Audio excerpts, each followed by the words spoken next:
Olá, queridos alunos e estimados espectadores do programa Prova Final. Uma parceria firmada entre a TV Justiça e a Rede de Ensino LFG. Tudo bem com vocês? O meu nome é Emerson Malheiro. Eu sou advogado, doutorando e mestre em Direito e professor de Direito Internacional e Direitos Humanos da Rede de Ensino LFG.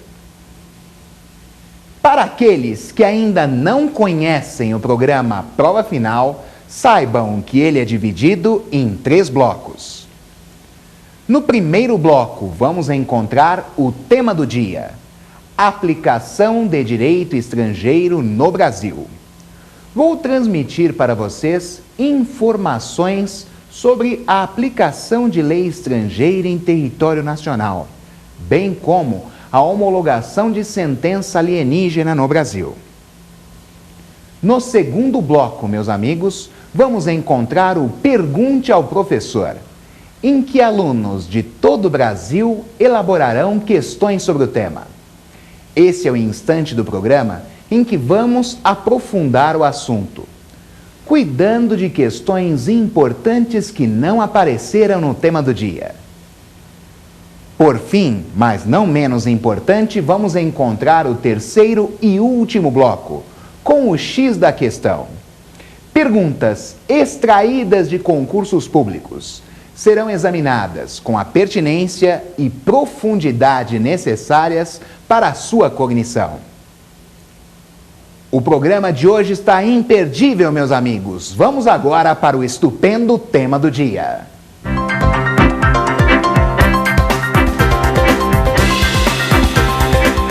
O programa Prova Final de hoje, meus amigos, está imperdível. Eu vou falar para vocês sobre a aplicação de direito estrangeiro no Brasil. E vou começar a nossa aula de hoje cuidando da aplicação de lei estrangeira em território nacional. Sim, meus amigos, é possível a aplicação de lei estrangeira em território brasileiro. Afinal, quando vocês aprenderam lá no curso de Direito, nas primeiras aulas, na matéria Introdução ao Estudo do Direito, em que o professor falou sobre as fontes do direito e cuidou inicialmente da lei, ele não disse em nenhum momento que se aplica apenas à lei nacional. A lei estrangeira também pode ser empregada.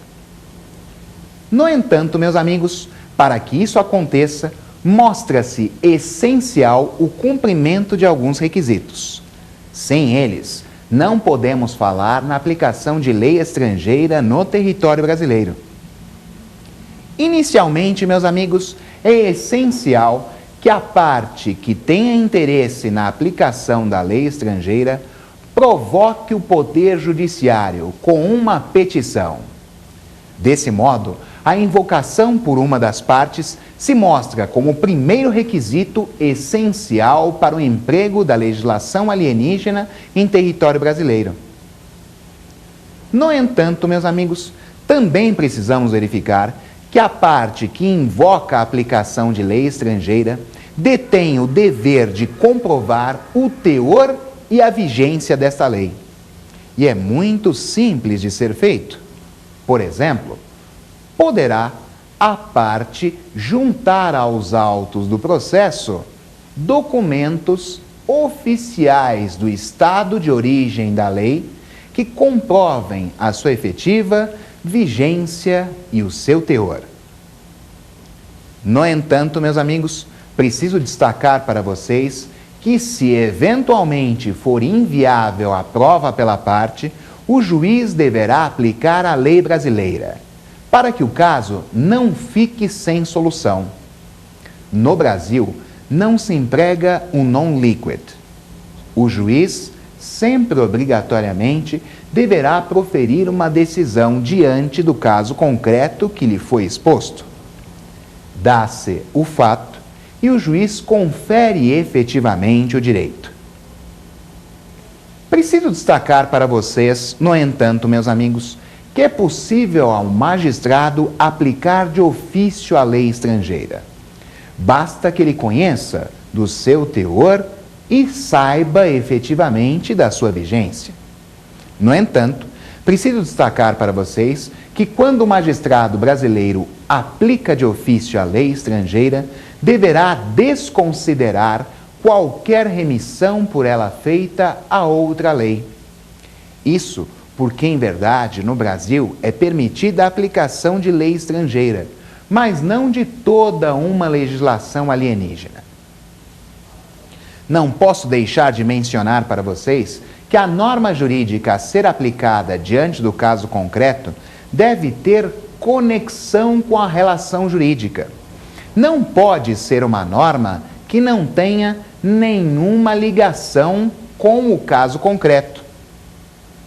Assim, por exemplo, vamos imaginar uma empresa brasileira negociando com uma empresa espanhola com produtos comprados na China para entrega na África do Sul, negociados em dólar, e o contrato internacional for assinado em França.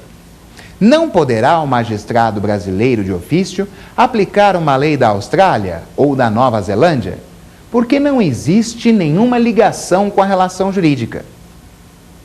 Diante do caso apresentado exemplificadamente, o magistrado brasileiro poderá aplicar de ofício a lei brasileira. Afinal, uma das partes pertence ao Brasil. A lei espanhola, porque a outra parte pertence à França. A lei chinesa, porque os produtos foram lá adquiridos. A lei francesa, porque o contrato internacional foi lá firmado. A lei da África do Sul, porque lá a obrigação será cumprida. E, por fim, até a lei americana, já que o contrato internacional foi negociado em dólar. Nesse aspecto, meus amigos, nós vamos verificar que o magistrado brasileiro, ao empregar a lei alienígena, deverá considerar o seu sentido no país de origem. Não teria nenhuma razão de ser, meus amigos, que o magistrado brasileiro aplicasse a lei estrangeira com o sentido que ela possa ser empregada em território nacional.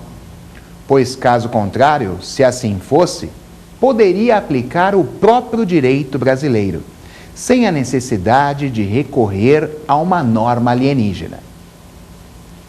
Preciso dizer para vocês que as partes em uma negociação têm o direito de escolher a norma jurídica mais adequada diante do caso concreto.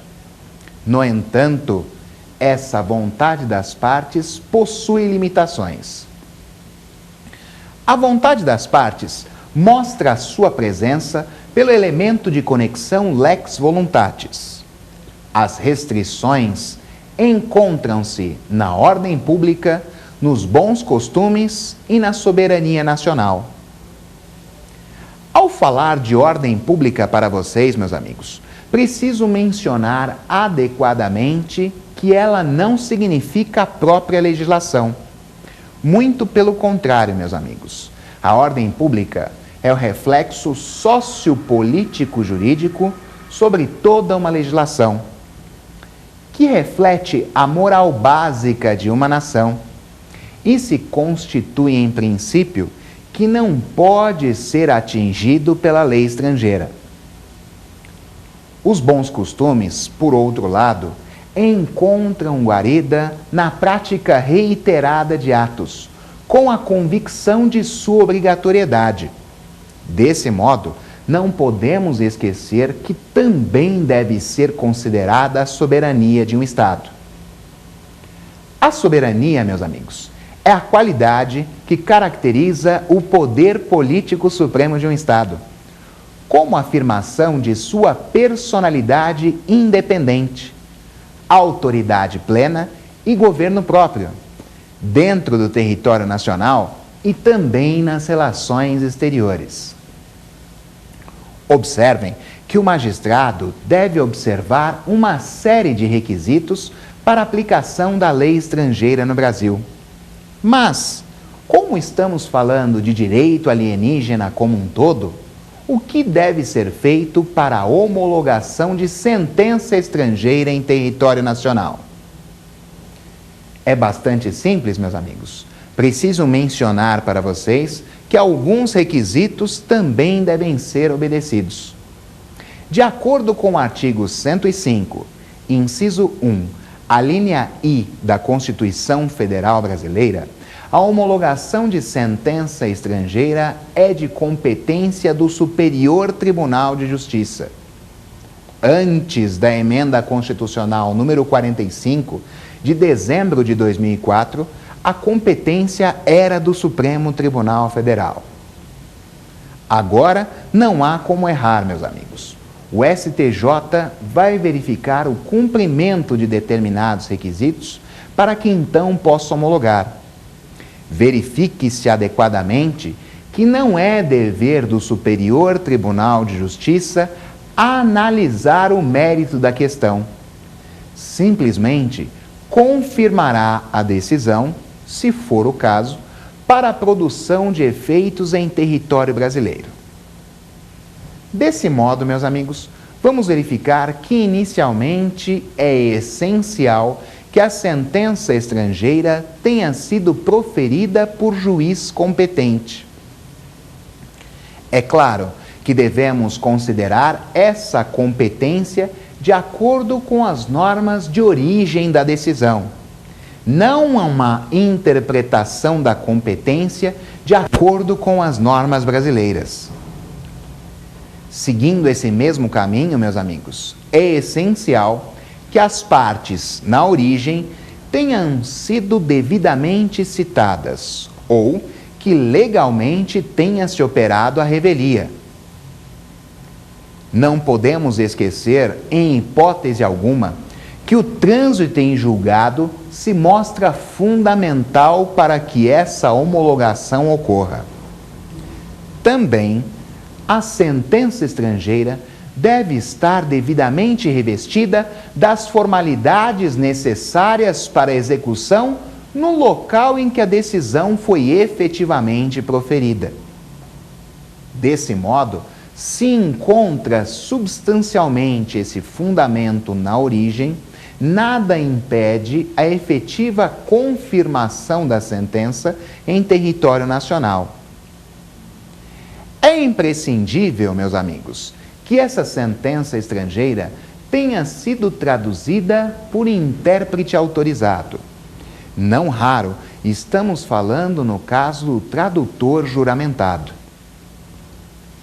O STJ, então, terá todas as condições para essa efetiva homologação. E já não era sem tempo. Afinal, existirá a produção de efeitos dessa sentença em território nacional. Essa produção de efeitos deve ser considerada no que é pertinente a observações de natureza civil. Ou seja, meus amigos, não podemos falar na produção de efeitos penais em território brasileiro. Uma sentença penal, por exemplo, só poderá produzir efeitos civis em território nacional. Assim, se eventualmente um indivíduo foi condenado em território alienígena, a pena ali proferida não deverá ser considerada para cumprimento em território brasileiro. Ora, Malheiro, você pode perguntar, mas então, como uma sentença penal vai produzir efeitos civis no Brasil? De uma maneira bastante simples. Eu vou lhes trazer um exemplo para facilitar a cognição. Imaginem que o professor Emerson Malheiro produziu em você, que me assiste, lesões corporais em território americano. Muito bem, o que acontece agora? Eu efetivamente lá fui julgado e condenado. Incrível, lá eu cumpri a pena. No entanto, preciso mencionar para você que a minha conduta trouxe-lhe diversos prejuízos. Você teve gastos com o hospital, com tratamento e também danos morais, em virtude de toda a situação que ocorreu. Neste caso, quando chegamos ao Brasil, nada impede que você possa requerer a efetiva homologação da sentença penal americana. No entanto, ela não produzirá efeitos penais, mas apenas de caráter civil. Você poderá, por exemplo, requerer uma indenização perante o Poder Judiciário brasileiro, aduzindo questões inerentes a danos morais e materiais. Observem, meus amigos, que a aplicação de direito estrangeiro em território nacional se mostra salutar. Isso porque estamos hoje em uma sociedade efetivamente transnacional, em que as relações jurídicas transcendem o território de um determinado Estado. Dessa forma, as relações jurídicas existentes no direito internacional não abrangem apenas Estados e os tratados e convenções internacionais. Existem muito mais relações de natureza particular. Ora, meus amigos, por exemplo, podem se casar pessoas de nacionalidades diferentes em um território completamente diverso. Por exemplo, imaginem um brasileiro se casando com uma argentina em território chileno. Deveremos analisar adequadamente a norma jurídica a ser empregada diante do caso concreto. É claro que, nesse aspecto, indicamos a abrangência dos elementos de conexão, que são verdadeiras regras de direito internacional privado que vão indicar qual é a lei e ou jurisdição aplicável diante do caso concreto quando houver um conflito aparente de normas. Dessa maneira, como estamos efetivamente em uma sociedade transnacional, nada impede reciprocamente a aplicação de direito estrangeiro.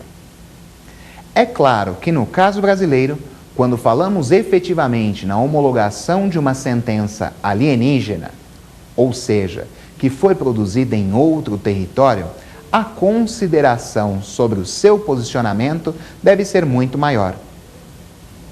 A esse propósito, meus amigos, preciso mencionar para vocês que o artigo 105, inciso 1, a linha I da Constituição Federal Brasileira, menciona a homologação de sentença estrangeira pelo Superior Tribunal de Justiça, não de sentença internacional.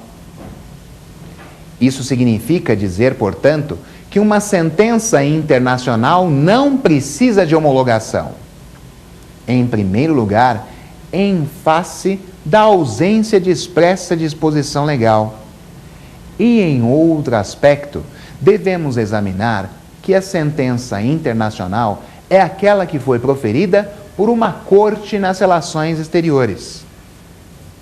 Assim, posso citar, por exemplo, uma sentença proferida pelo Tribunal Penal Internacional, pela Corte Internacional de Justiça, pela Corte Interamericana de Direitos Humanos, são sentenças que dispensam a homologação, porque foram proferidas por cortes nas relações exteriores.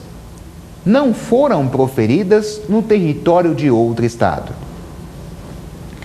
Também preciso mencionar para vocês que a sentença proferida em um tribunal internacional deve ser devidamente considerada, pois o Estado assinou o tratado internacional de sua formação e, nesse aspecto, manifestou previamente o seu consentimento. Existem tribunais internacionais, meus amigos, que estabelecem necessariamente a exigência de uma manifestação do consentimento suplementar. Por exemplo, é o que acontece na Corte Interamericana de Direitos Humanos. Lá, além da assinatura e ratificação do Pacto de São José da Costa Rica, exige-se, em um protocolo facultativo, que um Estado concorde em se submeter à corte no caso de graves violações aos direitos humanos. De qualquer forma, aqui vai um complemento para que vocês compreendam que a sentença internacional dispensa a homologação, justamente porque a sua natureza jurídica é completamente diferente. O mesmo preciso dizer para vocês no que é pertinente à efetiva aplicação de um tratado internacional. Não há de se falar em homologação pelo STJ de um tratado internacional ou ainda uma análise preliminar pelo Poder Judiciário brasileiro. Isto porque, todos nós sabemos, um tratado internacional de forma efetiva só produzirá efeitos no território brasileiro tendo validade, vigência e obrigatoriedade se, em regra, tiver sido assinado pelo representante brasileiro competente e aprovado pelo Congresso Nacional, com a efetiva ratificação pela Presidência da República. Nessa toada, meus amigos, verificamos o quanto a aplicação do direito estrangeiro é importante em território brasileiro. E eu espero, sinceramente, que as minhas explicações tenham sido muito úteis para o seu aprendizado sobre o tema. Agora, nós vamos caminhar para o segundo bloco, em que vamos encontrar o Pergunte ao Professor. Vocês verão que alunos de todo o Brasil elaborarão questões sobre o tema, que serão respondidas delineadamente, abordando matérias que não foram objeto de nossa análise aqui. O segundo bloco será estupendo, meus amigos. Vamos agora para o Pergunte ao Professor.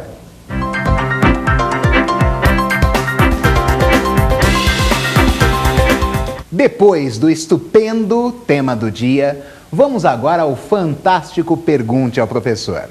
Vocês acompanharão alunos de todo o Brasil elaborando perguntas sobre o tema cuidado aqui. Você também pode enviar a sua pergunta para a prova final, @aexapar.com. Vamos então, meus amigos, à nossa primeira pergunta do programa de hoje. A autonomia privada possui limitações? Essa pergunta é excelente. A autonomia privada possui restrições, meus amigos. Saibam que a escolha das partes da norma que vai reger a relação jurídica da qual elas fazem parte tem efetivas limitações nas relações exteriores. Vamos verificar que a primeira limitação encontra seu fundamento na ligação com a relação jurídica. Assim como o magistrado, ao aplicar lei estrangeira, as partes em uma relação jurídica apenas poderão escolher uma norma que tenha conexão com ela. Desse modo, jamais poderão optar por uma norma que não tenha ligação com a relação jurídica.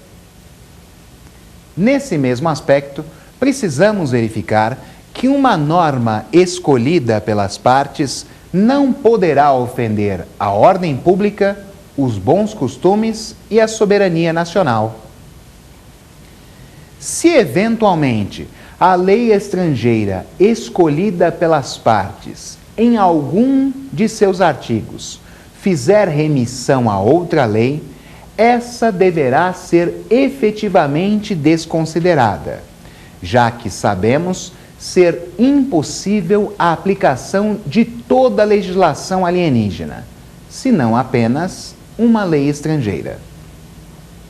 Nesse aspecto, protege-se o ordenamento jurídico brasileiro, de forma a efetivar a aplicação das normas nacionais em território brasileiro. Como vocês sabem, não existe nenhum impedimento na aplicação de lei estrangeira, Por isso, as partes poderão escolher a regra que vai reger a sua relação jurídica. Nesse mesmo aspecto, não podemos deixar de mencionar a importância que a escolha das partes tem. É claro que o elemento de conexão lex voluntatis será efetivamente empregado diante do caso concreto. Vamos agora, meus amigos, para a nossa segunda questão. O juiz brasileiro, na aplicação de norma estrangeira, deve considerar a remissão por ela feita a outra lei? Como disse, ao responder à nossa pergunta anterior, as partes não poderão admitir a remissão na escolha de uma lei estrangeira. Do mesmo modo, o magistrado brasileiro, ao aplicar regra alienígena, deverá desconsiderar qualquer remissão, qualquer resgate por ela feita a outra lei. Exemplifico para auxiliar o seu entendimento. Imaginem que o magistrado brasileiro vai aplicar uma determinada lei estrangeira A, letra A. Essa é a denominação da lei.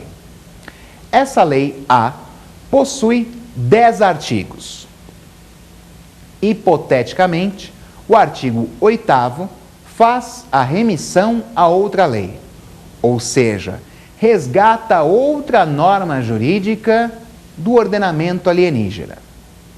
Diante dessa hipótese, o magistrado brasileiro, ao aplicar essa lei estrangeira, deverá desconsiderar o artigo 8º e o resgate feito por essa disposição a uma outra norma estrangeira.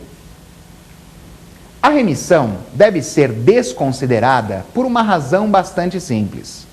Imaginem que, se fosse possível a sua consideração, e no exemplo conferido por mim, o artigo 8º fizesse referência à Lei B.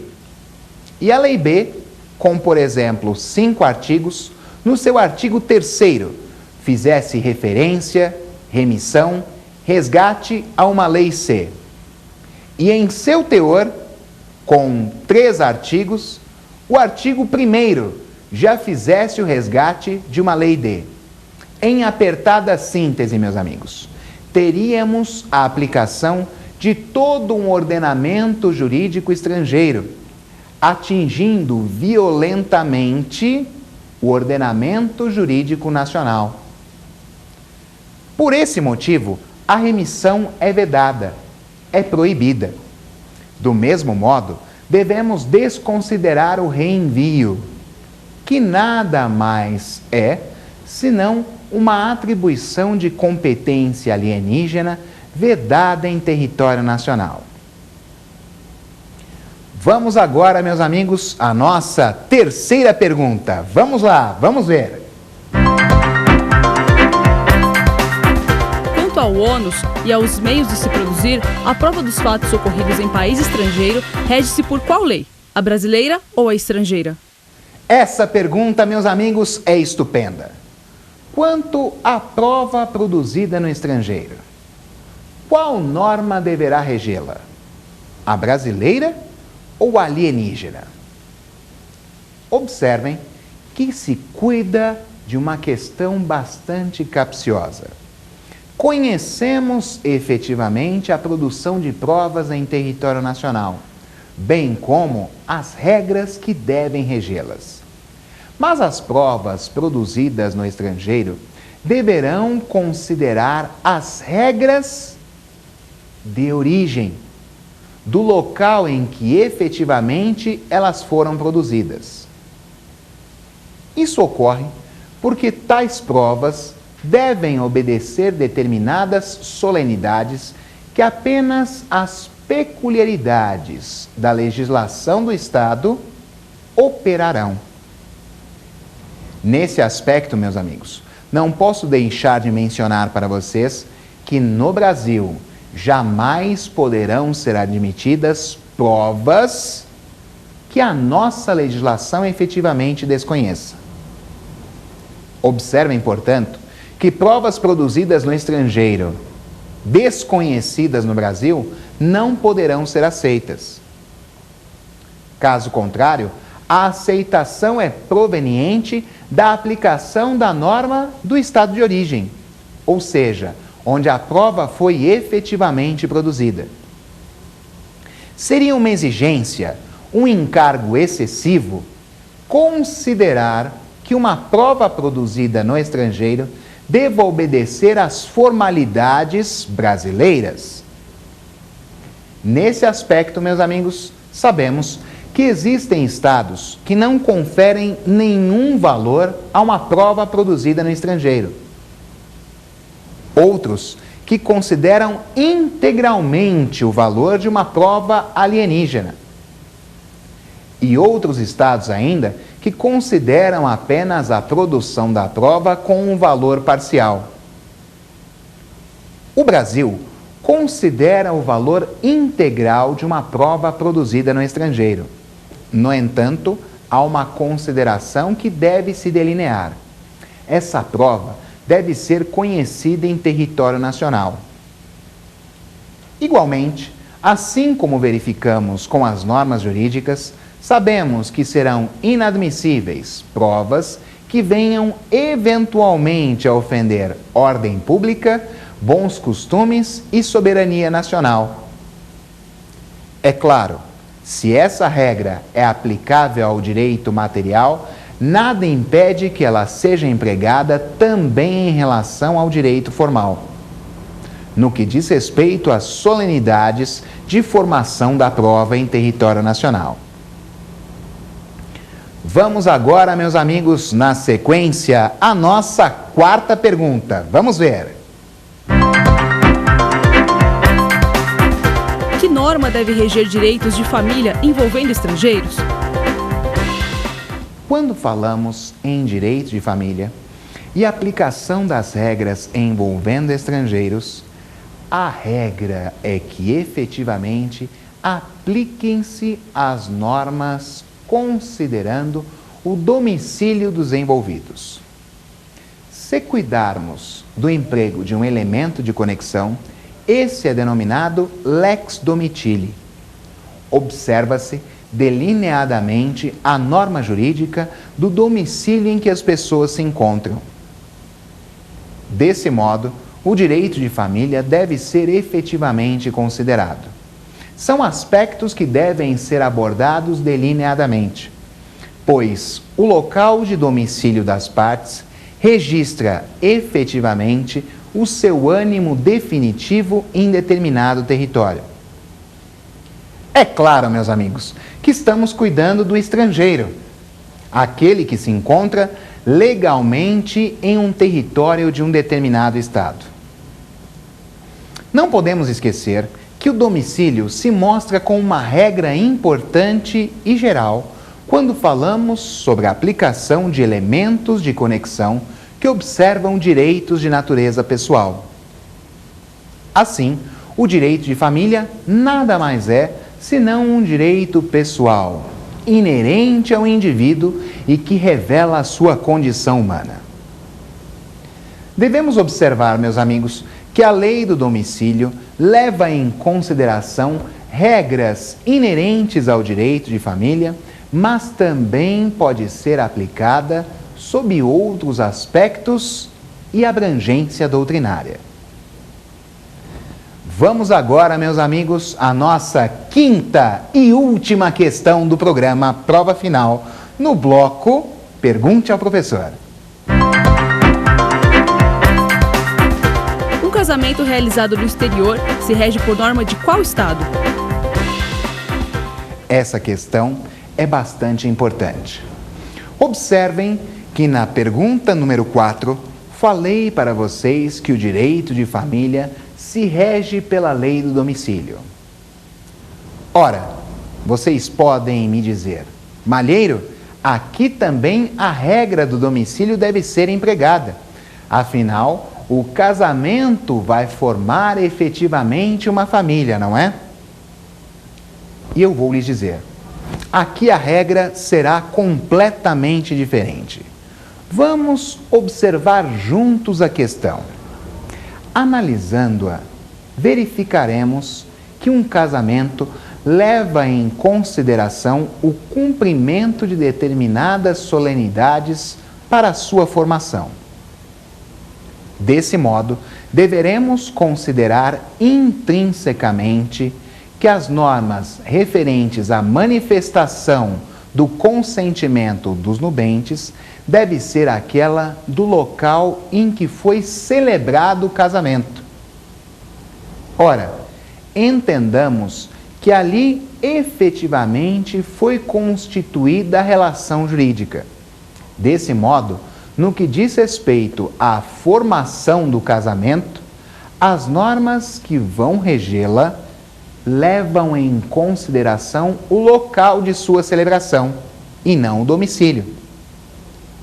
Agora, vamos imaginar que o casal tem um desentendimento posterior, após a convivência inerente ao casamento, e eles decidem efetivamente se separar. Ora, nessa hipótese, não houve nenhum vício na manifestação do consentimento e, portanto, deverá ser empregada a regra do domicílio. Vou exemplificar para tornar plausível a minha explicação. Imaginem vocês que, de forma efetiva, um brasileiro tenha se casado com uma argentina em território chileno. Eles estão domiciliados no Brasil, mas nessa aula de direito internacional descobrem que são irmãos.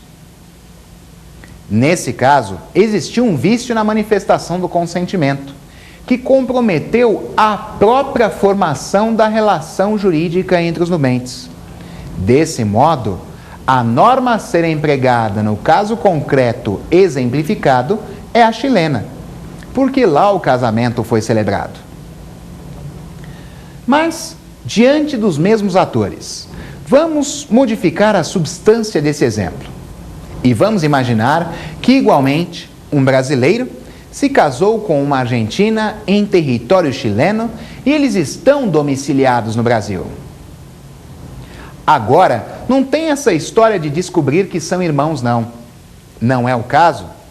Eles estão domiciliados no Brasil, aqui estabelecem convivência, no entanto, a relação entre eles de caráter pessoal não dá certo.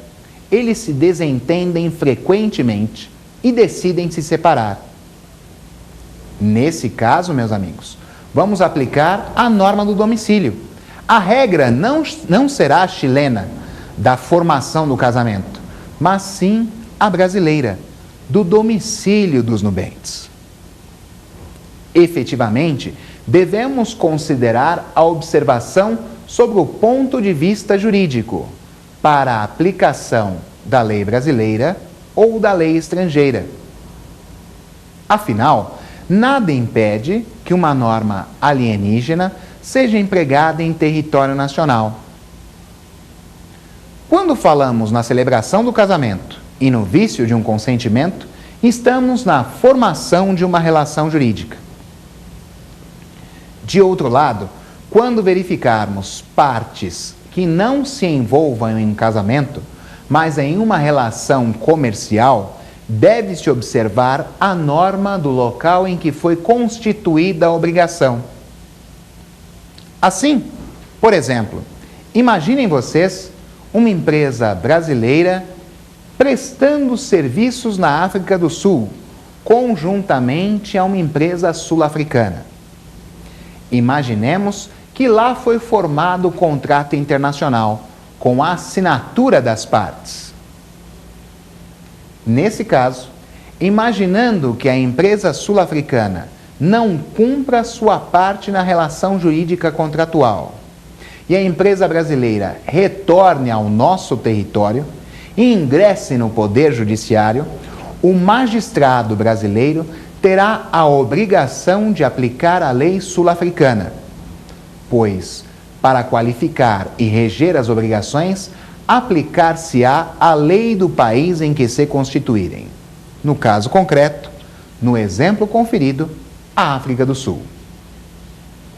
Verifiquem que essa questão envolvendo a aplicação de lei estrangeira e a homologação de sentença alienígena é de uma complexidade a ser considerada. Desse modo, espero que as perguntas respondidas tenham sido úteis para aumentar o seu entendimento envolvendo o tema. Vamos agora, meus amigos, caminhar para o terceiro bloco. Lá, vamos encontrar o X da questão, em que perguntas extraídas de concursos públicos serão examinadas com a pertinência e profundidade necessárias para a sua cognição.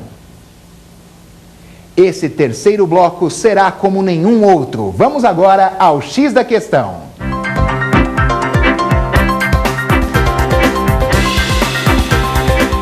Vamos agora, meus amigos, ao terceiro e último bloco, o X da questão. Vocês verão como os examinadores dos principais concursos do país exigem o tema aqui cuidado. Vamos agora à nossa primeira questão.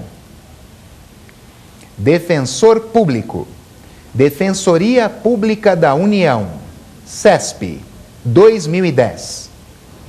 A prova dos fatos ocorridos em país estrangeiro rege-se pela lei que nele vigorar, razão pela qual os tribunais brasileiros podem, excepcionalmente, admitir provas que a lei brasileira desconheça.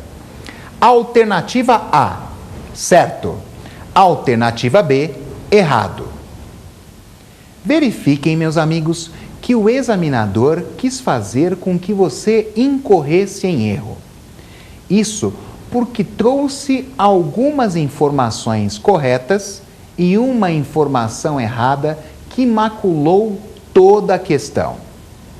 Vocês verificaram adequadamente que é possível a consideração de provas alienígenas em território nacional. É claro que, nesse aspecto, elas serão regidas pela regra do local em que houve a produção. No entanto, o Poder Judiciário brasileiro jamais poderá admitir provas que o Brasil desconheça. Portanto, a alternativa a ser assinalada é B, errado. Vamos agora, meus amigos, à nossa segunda questão. Juiz Federal Substituto, Tribunal Regional Federal da 5ª Região. Mohamed, filho concebido fora do matrimônio, requereu, na Justiça Brasileira, pensão alimentícia do pai, Said, residente e domiciliado no Brasil. Said negou o requerido e não reconheceu Mohamed como filho, alegando que, perante a Tunísia, país no qual ambos nasceram, somente são reconhecidos como filhos os concebidos no curso do matrimônio. A partir dessa situação hipotética, assinale a opção correta à luz da legislação brasileira de direito internacional privado. Alternativa A. A reserva da ordem pública não está expressa na Lei de Introdução às Normas do Direito Brasileiro. Alternativa B. O juiz, ao julgar a referida relação jurídica, deve obedecer à lei da Tunísia. Alternativa C. Nesse caso, não se aplicam normas de ordem pública, pois se trata de relação jurídica de direito internacional privado, e não de direito internacional público. Alternativa D. O juiz não deverá aplicar, nessa situação, o direito estrangeiro. Alternativa E. A lei brasileira assemelha-se à da Tunísia, razão pela qual esta deverá ser aplicada. Vamos agora, meus amigos, analisar alternativa por alternativa. Comecemos pela alternativa A. A reserva de ordem pública não está expressa na Lei de Introdução às Normas do Direito Brasileiro? Meus amigos, a alternativa A está errada, porque a ordem pública está prevista na Lei de Introdução às Normas do Direito Brasileiro, conjuntamente aos bons costumes e à soberania nacional. Vamos analisar agora a alternativa B. O juiz, ao julgar a referida relação jurídica, deve obedecer à lei da Tunísia. A alternativa B também se mostra incorreta. O juízo brasileiro não deverá efetivamente considerar a lei tunisiana, pois ela ofende a ordem pública brasileira. Vamos analisar agora a alternativa C. Nesse caso, não se aplicam normas de ordem pública, pois se trata de relação jurídica de direito internacional privado e não de direito internacional público. É fato, meus amigos, que essa relação jurídica é de direito internacional privado e não de direito internacional público. No entanto, isso não é motivo para que não se empreguem razões de ordem pública. Afinal, elas devem ser consideradas quando da aplicação de direito estrangeiro em território nacional. Por isso, a alternativa C de Cíntia não pode ser assinalada, pois está completamente errada. Analisemos agora a alternativa D. O juiz não deverá aplicar nessa situação o direito estrangeiro. Meus amigos, a alternativa D está correta e deve ser efetivamente assinalada. Afinal, como mencionei anteriormente, a lei tunisiana ofende a ordem pública e, nesse aspecto, também a soberania nacional, se eventualmente fosse empregada. Vamos verificar qual é o equívoco que está presente na alternativa E. A lei brasileira assemelha-se à da Tunísia, razão pela qual esta deverá ser aplicada. Em nenhuma hipótese, meus amigos. No Brasil, existe a possibilidade de reconhecimento de filhos que tenham nascido fora de uma relação de casamento. Desse modo, a alternativa E não deve ser considerada. A esse propósito, devemos mencionar categoricamente que o direito de família também admite a aplicação de norma alienígena. No entanto, devemos lembrar sempre, não pode essa regra elaborada nas relações exteriores ofender a ordem pública, bons costumes e soberania nacional. Meus amigos, espero que o programa Prova Final de hoje tenha sido bastante útil para o seu entendimento sobre esse complexo tema de aplicação de direito estrangeiro no Brasil. Aproveito a oportunidade para deixar com vocês os meus contatos. Assim, se quiserem, poderão fazer críticas, trazer sugestões e até mesmo fazer outras perguntas acerca do tema cuidado hoje. Poderão me seguir lá no Twitter, @EmersonMalheiro, ou então me adicionar no Facebook, Emerson Malheiro, perfil 3. Será uma enorme satisfação ter a sua amizade também no plano virtual. Envio a cada um de vocês um forte abraço Fúria Metal. Desejo-lhes muito sucesso. Contem sempre comigo.